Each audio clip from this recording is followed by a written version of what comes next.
Hey there, and welcome to another Dave Does. Today we're doing Dave Does Technique. So we're talking today a little bit about guitar. So before we start about going into guitar techniques, etc., the main thing I want to talk about is I'm not a professional guitar player. I do it more for fun. Played in a few bands, wrote some songs. I'm what I would call a guitar noodler. So you talk about drawers and they doodle. I noodles, which is kind of all playing all over the frets and just kind of making up ideas until something sounds about right.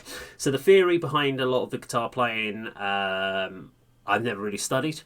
But really, I'm just going to talk about a little bit about one song, which is the first song I ever learned to really play on guitar, which was Metallica's Sandman. But just a little bit about how they get there, where you can play a simple riff or lick, and it gives you a certain sound. But if just the different ways that you play it can give you a little bit more tonal, a little bit more depth, etc. So if you don't know the main riff from Sandman, I'll just quickly play it now, and I'm going to play it in the simplest form, which is basically working off the E string. And this is detuned down from a standard E, which is what Enter Sandman was in. So this is tuned down to D, so it's a full step down. But basically, it goes like this.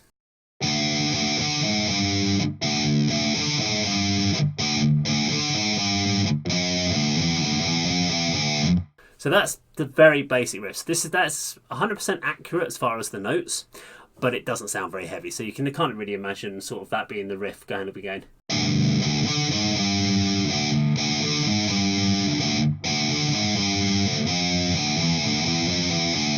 So this is basically starting in an E, which is an open string, and actually when it comes up to the 7th on the A string, that's basically still part of the chord root of the E chord. So it's basically that and that is the same, but it's just basically it's a 7th. So what we're going to do here is the way that they kind of keep the heaviness is they play, instead of just being an open E, they play it as the E power chord. So 2nd fret on A and D string. Lost my place there. So it gives you the big power chord E. So you go. So it's a double strum. And I've actually slid up to the 7th. This gives you kind of keeps that tone rather than going. So if I do it muted, it doesn't sound as cool as going. So the 3rd strike down is I'm sliding between the 2nd and the 3rd strike. I'm sliding up from the 2nd up to the 7th. So I've just jumped slightly ahead there, but basically going from the 7th, and I'm keeping it as a chord, so I'm using it as an A chord I'm finishing on. So rather than going,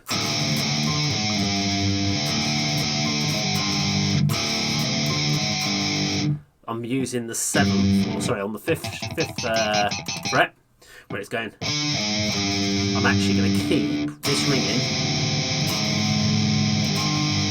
And that way I'm keeping that fullness of the tone, which is what Metallica would use.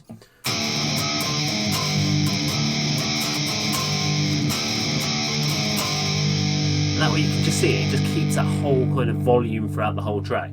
Then it goes down to the final bit, which is the tail off. And it's that little bit there, that's almost the little hook lick of that particular riff. It kind of keeps a little bit of the groove to it, but instead of playing it, we're doing it on chords. So we're doing a slide up. So let's just play it all together.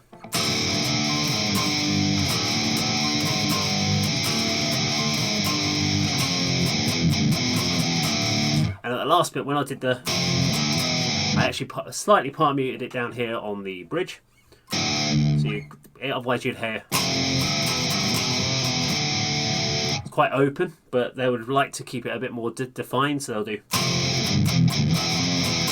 So certain ones of those are open, certain are muted, and that's basically simple as it. So if I play it in its very core roots, core notes.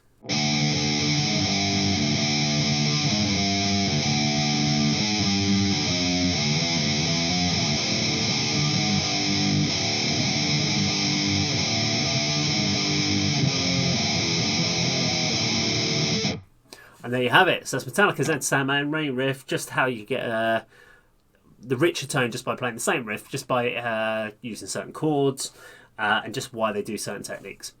Hope you like the video. If you like the video, please subscribe, click the bell icon, like, share, leave your comments, and that's of course how Dave does it.